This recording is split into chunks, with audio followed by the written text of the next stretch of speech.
It's wonderful to be here and to share some of the culmination of my many years of work with the tribal communities. Today, I'm calling in from Pequot homelands in the southeastern part of the state, North Stonington. And I will take you on part of my journey through many years of scholarship. I'd like to just start with this quote from J. Hector St. Jean de Crèvecoeur in his Letters from an American Farmer in 1782, when he says that Mohegan, Pequots, Narragansetts, Niantics, Massachusetts, Wampanoags, Nipnets, they're all gone. Every memorial of them is lost. No vestiges whatever are left of those swarms which once inhabited this country. They've all disappeared either in the wars which the Europeans carried on against them, or else they have moldered away, gathering in some of their ancient towns in contempt and oblivion. This idea that Indians have disappeared is one that has persisted for centuries. And I spent a lot of time looking through historical records, in particular census records, to try to understand this erasure, its process, and why it still persists today. In doing so, I've begun to explore a number of records, including censuses and various ideas of Indian communities over the 18th and 19th centuries. I'd like to orient everybody to this map of southern New England. And this is really rooted in the 18th century after the Pequot War of the 1630s and King Philip's or Metacom's War of the 1670s, in which many of the Indian communities persisted in various places across the region. And I'll just sort of orient everybody to this map from where I'm at in Pequot homelands here, the Mashantucket and Lantern Hill or Eastern Pequot communities in southeastern Connecticut, the Mohegan community along the Thames River, the Western Niantic here in Lyme, along the Connecticut River, the Tunxus and the Wangunk of Farmington and Middletown, respectively, where Yale is, and the Quinnipiac, the Pagusset communities of southwestern Connecticut, the Putatuck, Weantonock, and Scatacook of the Housatonic drainage. If we go clockwise, the Stockbridge, Mohican in western Massachusetts, the Nipmuc communities in central Massachusetts, the Wampanoags of eastern Massachusetts and eastern Rhode Island, and the Narragansett and eastern Niantic here in southern Rhode Island. I often will refer to the lands of eastern Long Island, including the Montauk, the Shinnecock, and the Poospatuck, as water served as a connector rather than a divider for many of these communities. And just to create a sense of what this space constitutes, there are about 9 million acres of land on this map. That was Indian country prior to the arrival of Europeans. And by the time Crèvecoeur was writing that statement, that 9 million acres evaporated, and Indians possessed collectively in southern New England about 30,000 acres. So my work is really looking at how do these communities adjust and respond to this pressure on their land, on their communities, and on their sense of selves. And in doing so, it's really important to begin thinking about the way that Europeans possessed and controlled legally, politically, and militarily their homelands in a very rapid way after King Philip's War. The ongoing colonization of Europeans in this space left little room for Native people and people of African ancestry who were coming into southern New England. The earliest enumerations of Indian people took place in the first quarter of the 18th century, where many counts were oriented towards the power of different tribes, and often there were head counts of warriors or fighting men. And then the broader population would be extrapolated from that, usually a multiplier of 4 or 5 per male. It wasn't until the late 1740s in Rhode Island and in the mid 1750s that more systematic town by town enumerations were taking place to really count the number of English, Blacks, and Indians. And what I have here, I'm going to show you a series of slides and intersperse some narrative here. But this is the first of three taken in 1756 that enumerates the Indian and Black presence in Connecticut.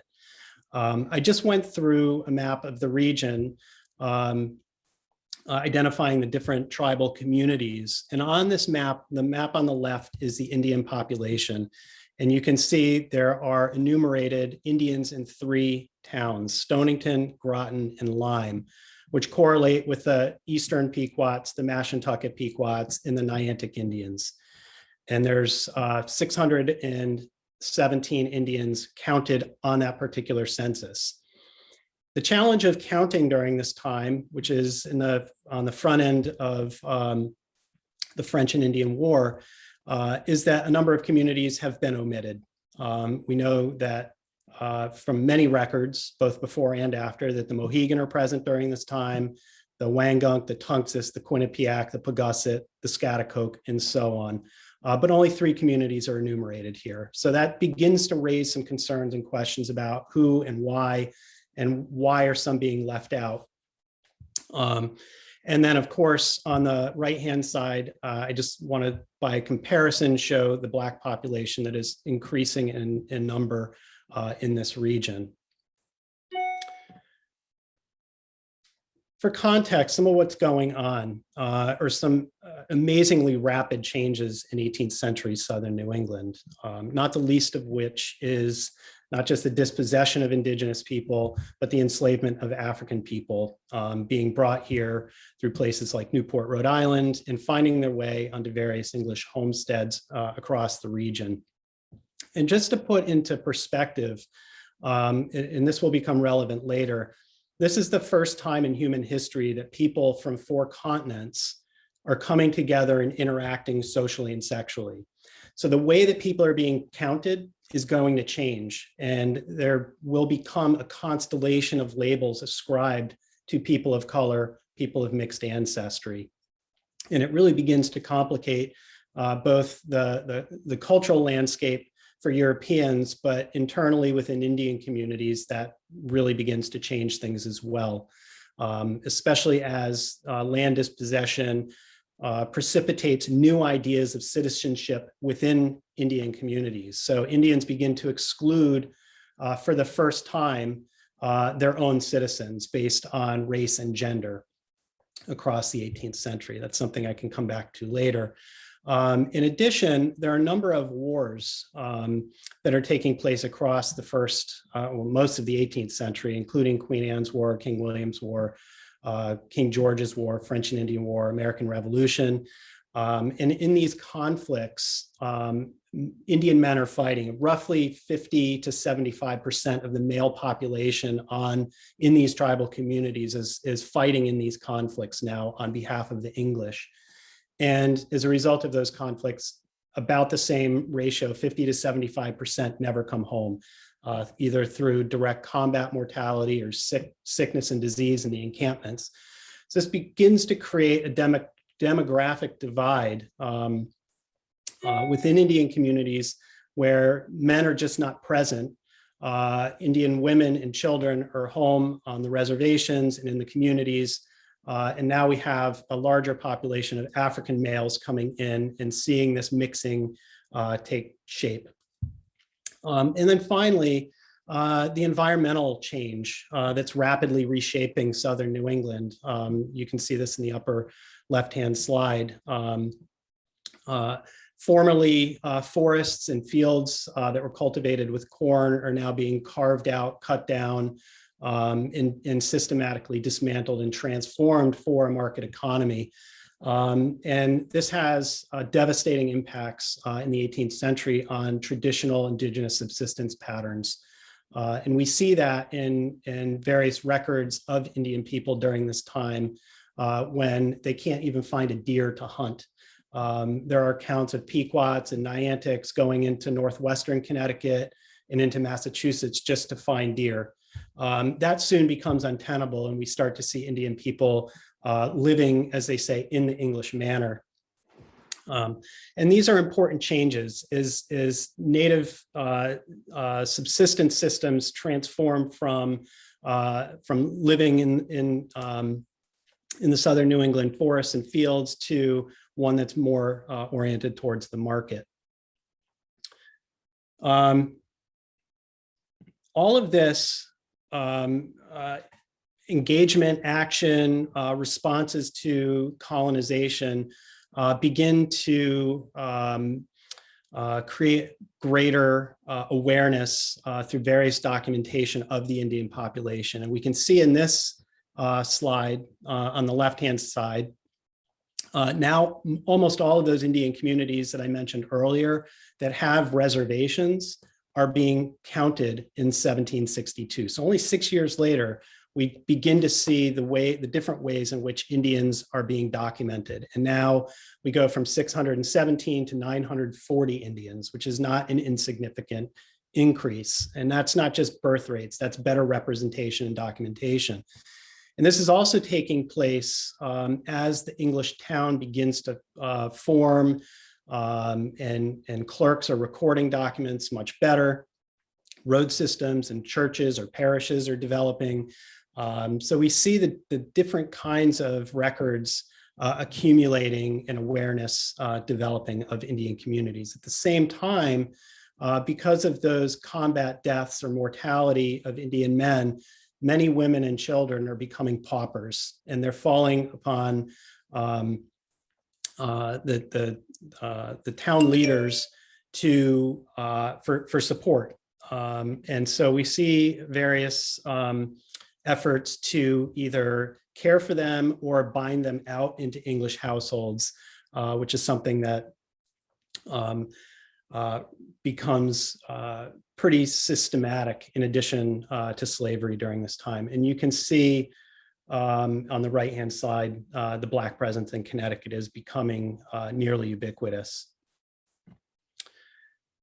And it's during this time in 1762 that a young Congregationalist minister named Ezra Stiles becomes very interested in Indians, in counting Indians. He spent some time in Mohican homelands, but soon turned his attention to Connecticut and southern New England, coastal Rhode Island, coastal Massachusetts, and began an almost obsessive engagement with enumerating Indians, starting in July of 1761 among the Narragansett, continuing a couple of weeks later among the Mohegan, and then in the fall of 1761 among the Niantic tribe, and then turning the corner into the following spring, March, this document among the Pequot, Mashantucket, where he begins to enumerate all of the adult men, their age, the number of children in their household, whether they live in a house or a wigwam, the number of widows, the number of children, and so on. And this level of detail becomes very important. And what we start to see, what I start to see anyway, is that as obsessive and deliberate as he is about counting Indians, in many cases, he's missing half of the population. And there are particular reasons for this. At Mashantucket, in that same year, this is a little harder to see, but this is a map of the Pequot Reservation as it would have been in 1762. In that same year, the west half of Mashantucket was allotted to English farmers and sold out of English possession, producing a number of what amounts to a 60-year court fight, but also the elimination of at least 20 families from Stiles' enumeration. The same thing is happening at Mohegan, where Ben Uncas's town, who's the sachem of the tribe at Mohegan, is being counted, but his brother John Uncas, his town is not being counted. And there are political factions within the tribal communities that are emerging during this time, one being the Sachem's faction, one being the Mason Party, or the council party. And that is also happening among the Narragansett, where these political parties and infighting are reshaping ideas of who's being counted and who's not. Stiles censuses continue on to Cape Cod later on.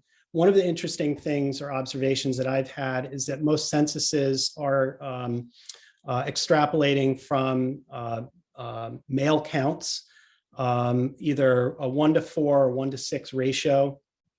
But for Indian, Stiles is counting a 1:3 ratio, which is always an undercount. When I can actually do a comparison of the people he enumerates and looking at the total population, many of the counts are well undercounted. Even at Mashantucket, the example that I showed you, there's a 1:6.6 ratio here. So simply, as astute as he was enumerating Indians, he was still counting only half, and possibly even less than that.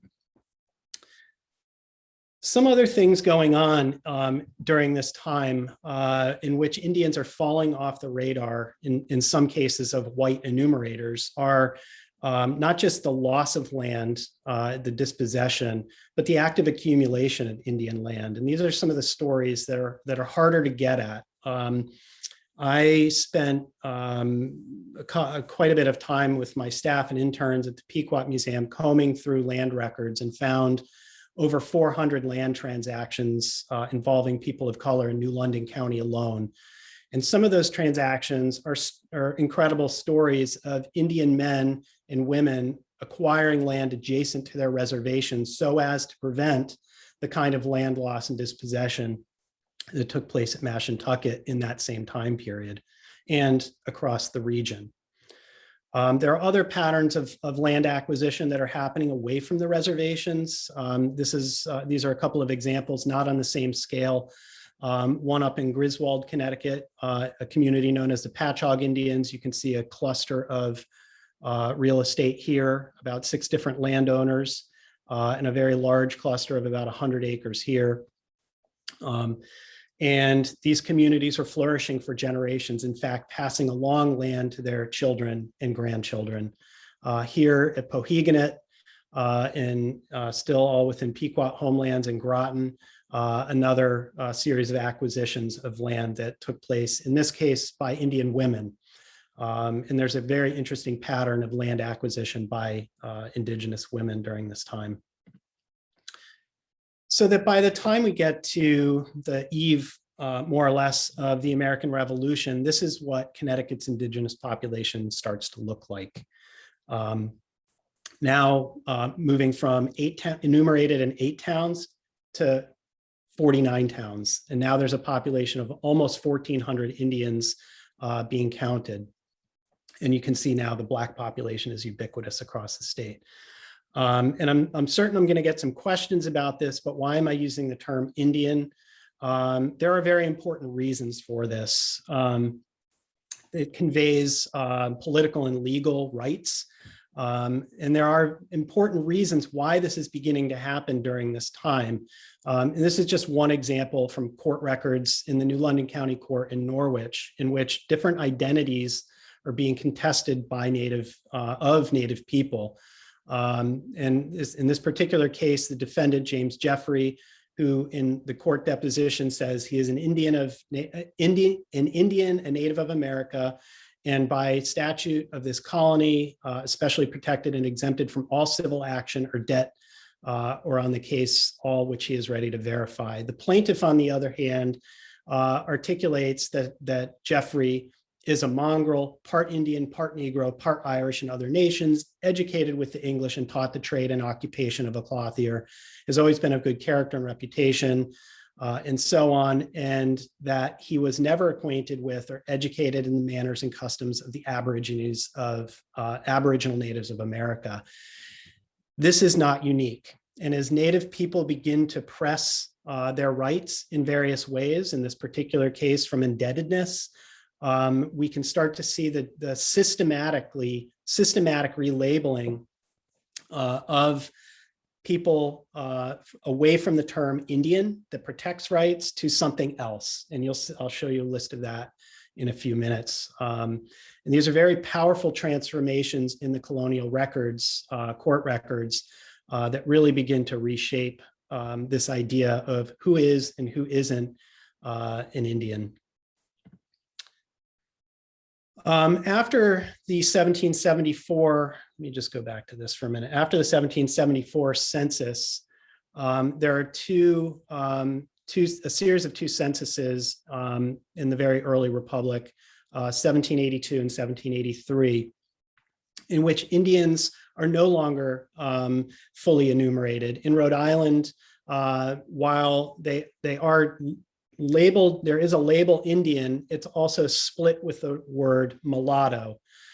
In Connecticut, Indians are no longer included as a labeled category, but now subsumed within the category of Black or Negro.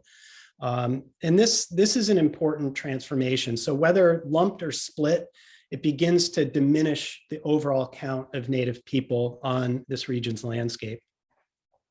So that by the time we get to the first federal census of 1790, we start to see the full erasure of Indian people, in which I have circled here, all other free persons except Indians not taxed. So from the first federal census in 1790 through the federal census of 1860, Indians are simply not counted. And when they are, it's because they're counted as something else, which is something I can certainly talk a little bit more about or point to one of my publications on. And so let me just very quickly, I know I promised Michael that I would not go too far over time here. I want to talk a little bit about some of the hidden histories and other kinds of enumerations and where they're happening, so that we can begin to think more concretely about how and why Indians are being erased and where we can begin to recover these histories. And here, I've spent quite a bit of time exploring Indigenous people in the Atlantic world and beyond. Some of these early accounts you can see here in the 1730s of Indigenous people on European ships engaging in various forms of trade. These folks are similarly caught up in lawsuits for one reason or another that are around payment and freedom. Really interesting court cases. They are not unique. There's a growing number of them that are in our colonial records, county and other courts. In addition, we have these ideas. There's such from the 1730s and even before that, through the 19th century, Indian men are participating in all forms of maritime labor, whether in port or at sea. One of the most fascinating that I've been working with is through the Yankee whale fishery. Various ideas of Indian disappearance come to us from white overseers who go to the reservations and make comments like, the young men go to sea and die. And often that's followed by, the only people on the reservation are old women, crippled men, and children. So you get a sense of this intergenerational bond from older to youngest, but the middle generation is seemingly absent. Similar observations are being made across the region. The ways in which customs officials in these ports are counting people of color are varied. This is an abstract from a customs, the New London customs records, in which they're enumerated or counted in alphabetical lists and assigned Seamen's Protection Certificate numbers here, but you can see the different labels, that constellation of labels that I was talking about, and it's not limited to this, about 12.5 different labels for Indian people. And one observation I'll make is, if you look at some of those colonial census records, the Indian population is anywhere from 5 to maybe 12% of the total population. In these customs records, people of color are roughly 30% of the population at sea. And within that, there's a healthy indigenous population. In New London alone, hundreds of people specifically labeled Indian, but many others I'm able to identify by triangulating records to see that hundreds more are there as well with other labels. And just to sort of put an exclamation point on the different ways in which Indian people are labeled, this is one person in the different race labels that are ascribed to him at various points in the course of his life. Massa Lawrence in this Civil War carte de visite from 1864, you'll see in this list here, on the back of that card, he is listed as the chief of the Pequots. In various ways, before and after, he takes on many other racial categorizations. This man was so profoundly important to the indigenous community in this region that he's actually noted in his grandson's obituary in 1934 as the Indian medicine man. So I'll leave you with that to ponder. And I will end here, but maybe a little teaser, because I threw a couple of topics to Michael as we were thinking about this. One of my favorites, thinking about whaling, is another wonderful book or manuscript in the Beinecke Library from Francis Allen Olmsted, Incidents of a Whaling Voyage. In this, there are 2 Pequots and 1 Mohegan on this voyage. And it's probably one of the best illustrated whale hunts of all time. These are actually in the published book, and these are in the manuscript. And there are immensely beautiful watercolors throughout. So I will leave it there and happily answer any questions or go back to slides and explore a little more with you. Thank you so much, Jason, for that wonderful talk and introduction. If you want to end your screen share, we can bring you back into full glory on the screen. That'd be great. There we go. So we've got lots of questions, and which is always a sign of a successful talk, I think. And I do want to say, for those who are keen to know more about Olmsted, feel free to put in the chat if you want Jason to come back sometime in 2022. Just because you've spoken once at Mondays at Beinecke doesn't mean you can't come back to present. And it raises, leads to a question that I want to sort of pose, which you noted. And in the conference that Michelle Zaks and David Blight and others at the Gilder Lehrman Center organized this weekend, it was pointed out that when we use the word landscape, we're actually limiting it ourselves. It's a placeholder, but the importance of seascape. And I wonder if you could talk some, for those of us who live in sort of 21st century Connecticut, talk a little bit more about the importance of the seascape. Obviously, if we have you back to talk about Olmsted, there'll be more there, but unpack a little bit more. You made note of that. I think it's an important thing as we try and put ourselves back into a 18th and 19th century frame. Yeah, so one of the things that I was struck by in looking through the various tribal histories and very granular research of lists of names on the reservations were the constant gaps of men on the reservation. And of course, that went along with the overseers. But more than that, the opportunities that were present in the region's ports. You could see this not just in these early court records, but across the 18th century, you start to get a sense of, from various runaway advertisements, that Indians and other men of color are abandoning the terms of indenture or enslavement or military service. And one of the concluding remarks on these runaway advertisements is, "Masters of vessels, be warned not to harbor or conceal these people." And so you get a sense that there are hundreds of people moving towards the region's ports. In addition, shipbuilding is growing. I found construction records where Indian men are doing some of the most dangerous work as ship's riggers. But it really isn't until I get to those customs records, and I showed you the list of Seamen's Protection Certificate numbers that were assigned, and only for the alphabetical list A. When I put those into a broader database and resort across the alphabet, what we start to see is Indian men coming into port on the same day, getting sequential certificate numbers, which suggests they're going in groups, what I call ethnofraternities. And then from there, they get onto the vessels in groups and go out to sea, They're out with dozens of other vessels in whaling grounds, communicating in ports across the world, in the whaling grounds of the South Atlantic, in Hawaii.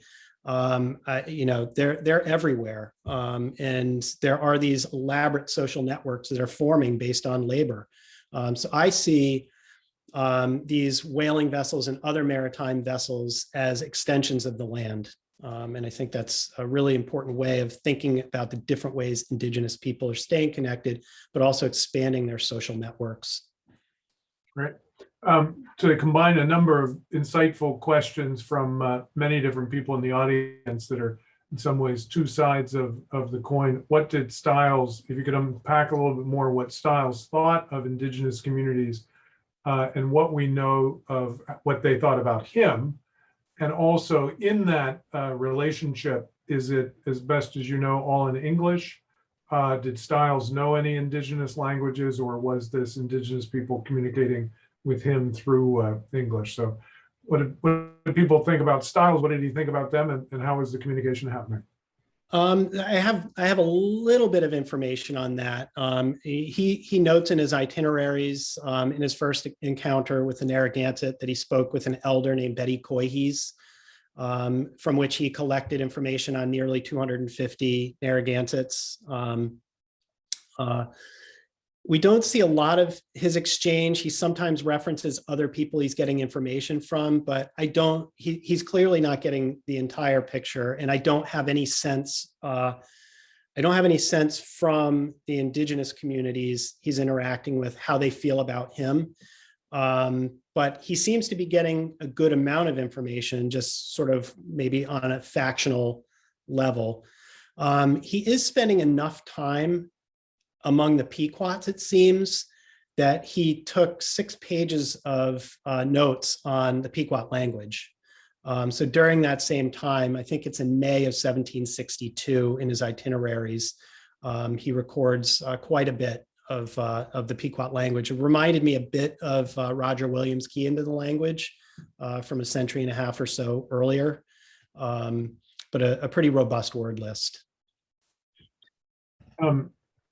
A question that's coming in from Nebraska, but the issues that you talk about census, presence, erasure, absence, how much do you know would this be true if we were talking in a Massachusetts context and other New England context and perhaps Middle Atlantic and elsewhere in the colonies?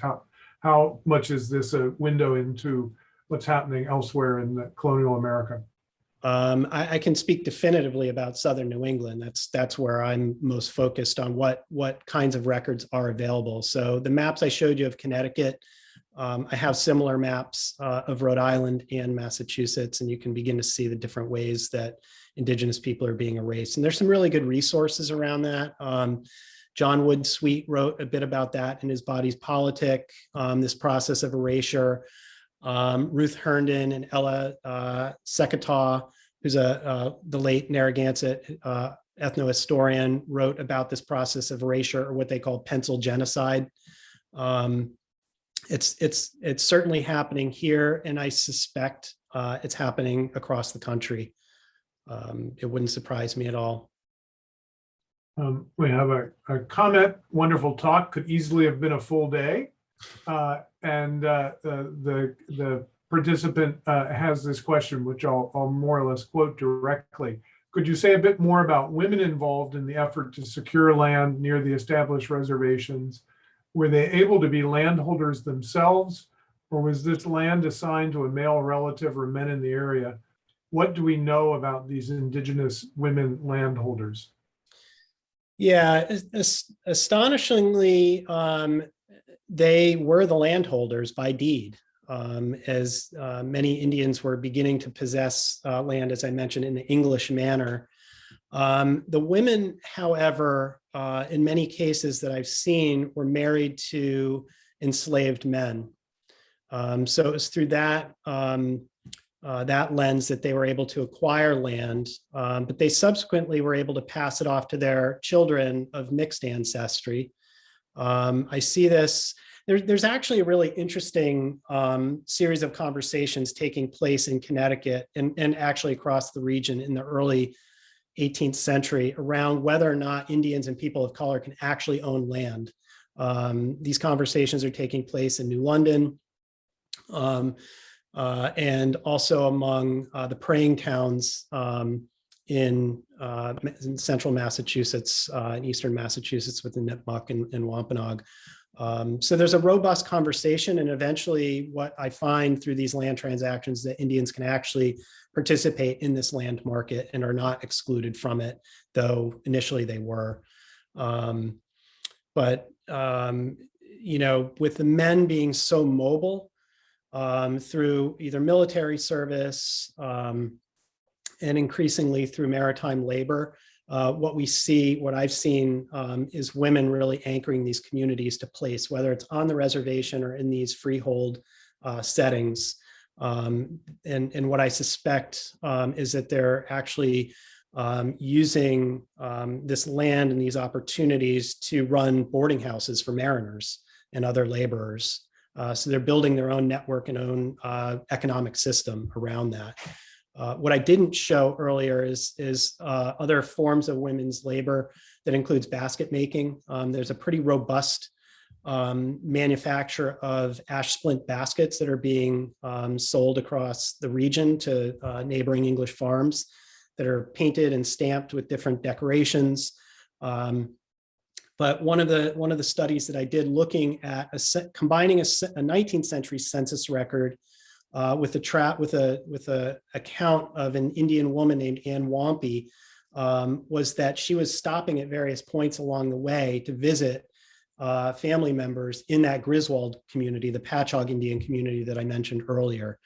This kind of visitation is happening all over the place. In fact, there's a Pequot father and daughter that go to the port of New London to check on news of the 4 sons or brothers who were all whalers at that time, speaking with the region's historian. So women are really integral, not just to keeping the land and maintaining a sense of place, but to connecting people across communities as well. The questions and the chat are both just blowing up with both questions and praise. And again, this is a sign of a successful talk. And Mondays at Beinecke are meant to be sort of a taste test towards hopefully people going to serve themselves at a smorgasbord beyond the hour that we have together. So there are a number of people who've asked, sort of take you up, you sort of offered that you might give some further reading, whether it's in this area or there are people who are asking for general, where to start in looking at the indigenous history of what we know as Connecticut. And so if you might want to offer some thoughts, both following up on the threads that you've been weaving here, as well as generally, and you obviously have a wealth of knowledge and connections.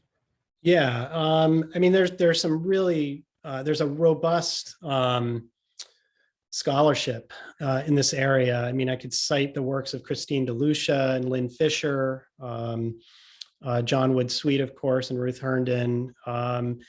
There's publication on the Quinnipiac.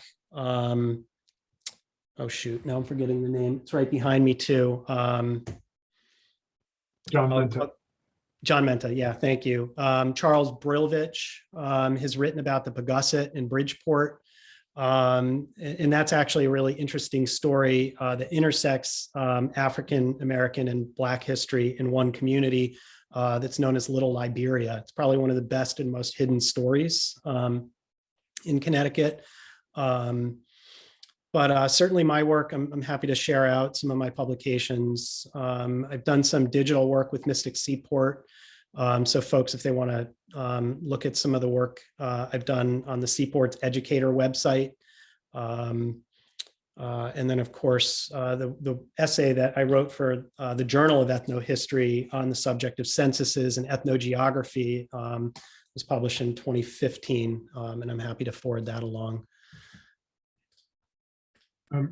A specific question, but I'll use it for jumping off to a sort of process and sources and methods. Do you have any information on the surname Caesar, C-E-S-A-R, as being a member of the Pequot or Mohican nations? I found it in the Dartmouth list of names in the early 18th century.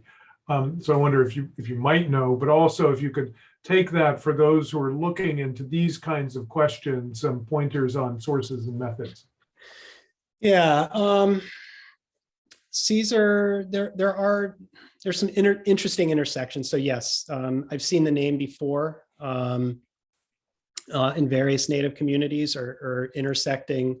This could be combining African American and Native communities as well.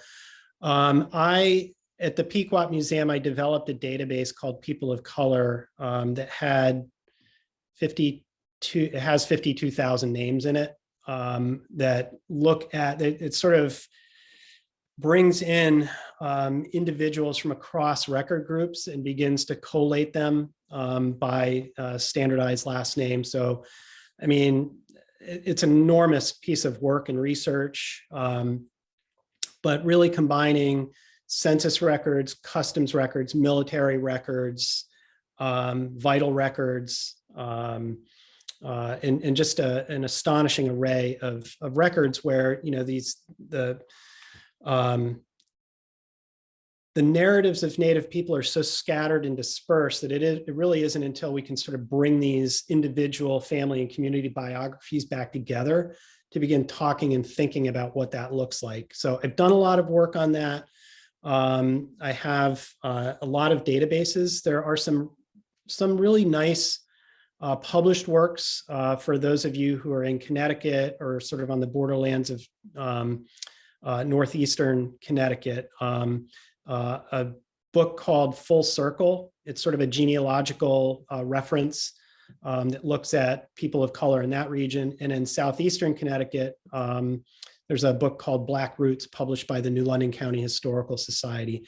And they start to comb through the different lists of names and dates associated with people of color.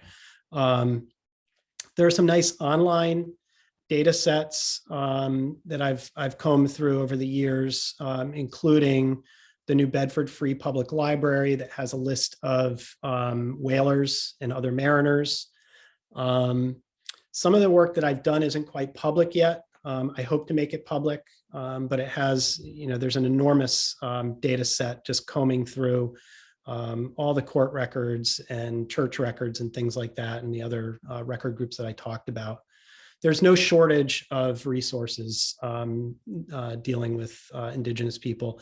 And I forgot to mention, actually, probably the most interesting would be in Connecticut, the Indian Papers and the Overseers records in the Connecticut State Library and Archives. And there are also some being held at Connecticut Historical Society. And then, of course, the guardian or guardianship records in Massachusetts have a wonderful set of archives for the Massachusetts tribes. And while I'm thinking about that, sources and methods, John Milton Earl produced a report in 1861, I believe, colloquially known as the Earl Report, that lists quite a few tribal families across Massachusetts. What I will caution anybody doing this work about is that these are not definitive works. So if you treat them as such, you're going to miss people. And this has haunted the tribes in this region because if somebody doesn't show up on one list, they're often excluded from a community.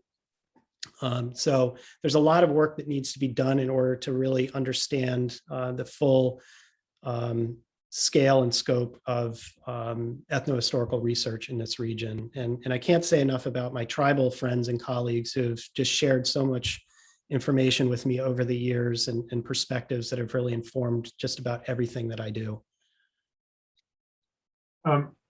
To sort of go with that, fantastic, thank you on the sources and methods. And I've been jotting notes down. And as I noted in the chat, this talk, and we'll also have the Q&A included, will be published on our YouTube channel. So if you are like me, furiously scratching notes, you'll be able to go back to the recording by the end of this week. What about narrative accounts that may exist of 17th, 18th, or 19th century, so that the voice of Indigenous people, what exists in the Connecticut context for narrative accounts? I'm always fascinated by, what Native people are actually writing themselves and how their voices come through, especially in the early, what's coming to mind right now anyway, are the work of people like Samson Occam and Joseph Johnson, who are two Mohegan Indians who were trained by Eliezer Wheelock at the Moores Indian Charity School, what eventually became Dartmouth College. And through their letters, you really get a window into their lives. There are a number of published accounts on their work. Joanna Brooks writing one. I know there's been some work done on Occam. It escapes me right now, but there's some wonderful work there. In the 19th century, we have the first American Indian autobiographer, William Apes, or Apis, who was writing in 1829 through a good chunk of the 1830s. He's Pequot. He spent a lot of time up at Mashpee on Cape Cod.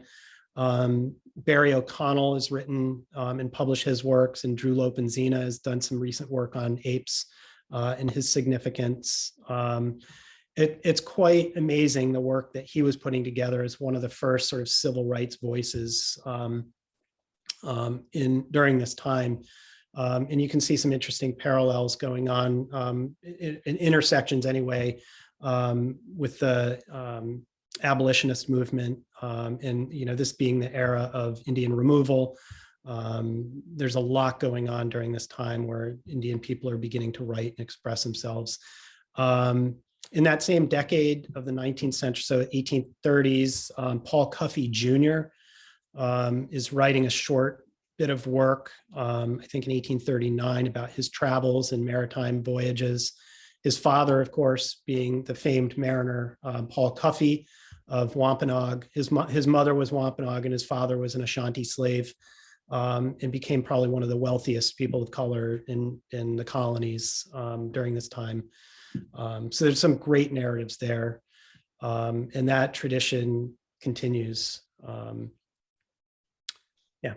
Thank you. I mean, it's very helpful. And again, it's I can't stress how many questions and comments and interests there are expressed in the chat and the Q&A, and that really just is fantastic. And I think the point that you made in opening this and the quote from the 18th century, that there are no people and there are no traces, your work, the work of indigenous communities themselves in particular, have reminded us, always been here, and there's so much there. And I would uphold the book by John Menta that you mentioned, because as someone who has been in this community for such a long time, I was amazed and really honored to read John's work and to learn about this community that I call home and the people who have been here for so many centuries. So your work this afternoon, John's work, the work of indigenous communities themselves in particular, remind us how much there is to be known. So I'm delighted that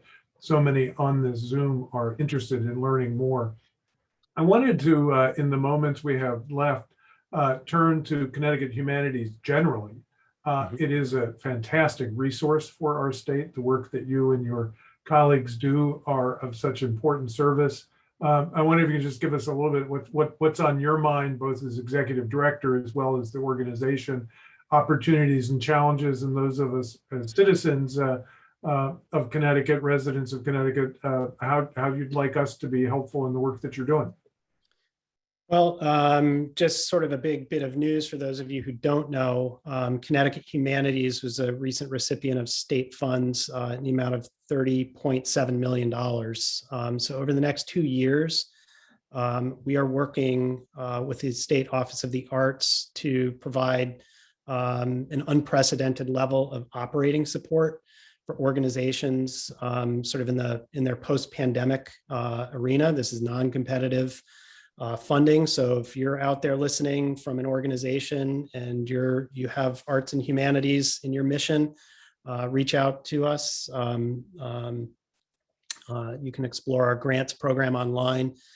More specifically with our competitive grant lines and our projects and partners, we're doing a lot of work with what we call the Connecticut Collections Alliance and making sure that new materials are being digitized and accessible to folks from Connecticut League of History organizations and their Connecticut collections, through the Connecticut Digital Archive at UConn, and then through our programs, connecticuthistory.org, and our curricular prompts for educators, Teach It, found at teachitct.org. In addition, we are working in alignment with the State Department of Education and the Connecticut Council for the Social Studies and the tribal communities on developing curriculum for the mandated Native American curriculum that just came out as part of a special session in the state legislature. So we're very excited about that. We're also beginning work on a documentary on Native history of Connecticut with the filmmaker Carol Evans, who I think is on this call. So we have a lot of initiatives going on, and what we're looking to do is find ways of better engaging the tribal communities and supporting their work. They are incredibly rich in knowledge and experience. I would encourage finding ways to support those communities and their initiatives. Places to visit include the Mashantucket Pequot Museum that I spent many years at. The Tantaquidgeon Indian Museum at Mohegan is a wonderful place. The Freeman Center in Bridgeport is a place to go and learn more about Pugusset history. These communities have a lot to offer. Learn about them through their powwows and socials. These are public events. And so Connecticut Humanities is looking to engage all of these communities and work closely in alignment with their interests and goals. And you know, I can't say enough about the collaborative spirit of all of this, and I'm very happy to be sharing all of this with you. I know I speak for many that we're grateful that you are the person who's leading the effort to connect people and ideas and people. I put in the chat the link to Connecticut Humanities website. It's very easy, connecticuthumanities.org, for those who want to follow up. I do encourage everyone to stay connected to CT Humanities. I also put the link for the next 2 Mondays at Beinecke. Next week, we will be blessed to have my colleague Karen Rothman of Yale Public Humanities in conversation with the great poet Ron Padgett, whose papers are in Beinecke, and some of those papers are part of an exhibit at the Beinecke right now called Roadshow: Travel Papers in American Literature, curated by Nancy Kuhl. And so I encourage you to come next Monday. And then on the November 15th, we'll have Eric Hirschtal talking about science and slavery at Yale, sharing work that he's done on Benjamin Silliman and others. So a topic that will again tie back into the Yale and slavery, the ongoing work that's been going on there. I wanted to close again by having the last word from you, Jason, and thinking a little bit about the work that we were doing this past weekend in the Yale and Slavery Conference, and the great engagement we had with people in that public work that's ongoing, and thinking about making an even stronger New Haven History Network. Looking ahead in 2026, the nation will celebrate 250 years since July 4th, 1776. And those of us who remember the bicentennial will know that it was an era of great flowering of local history. And I imagine that that will be happening. And I know there are efforts statewide and nationally for America 250. So I think there's a lot of wins behind a New Haven History Network and a Connecticut History Network. And I wonder if you might think ahead to, put ourselves in 2027. If you and CT Humanities has succeeded, how will Connecticut history be richer, truer, deeper, and more meaningful? How do you see that? How do you want that to play out? And again, feel free, for those of us who are Connecticut residents, how we can help you. So where do you want us to be in 2027 with Connecticut Humanities and History? Well, I certainly see a tremendous opportunity to have all of our stories represented throughout the state, throughout organizations, and digitally as well. So many organizations are approaching us now with the question, how can we tell these stories? How do we find them? We want to be, we certainly want to seed fertile ground, and it is. So I see a 2027 that has people representing their own voices and stories and heroes in ways that we haven't seen, create that level of access and opportunity.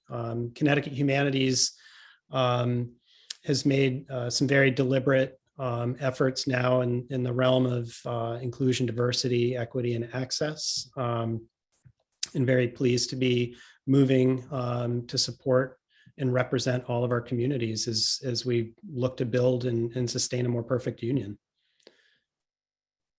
Amen. I will read one of the questions, which is not a question, but it reads as follows. Absolutely one of the best and most informative presentations that I've attended in many, many, many years.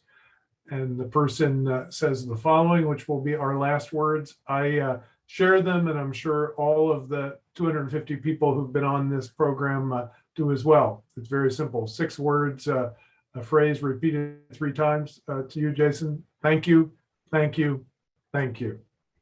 Thank you, Michael.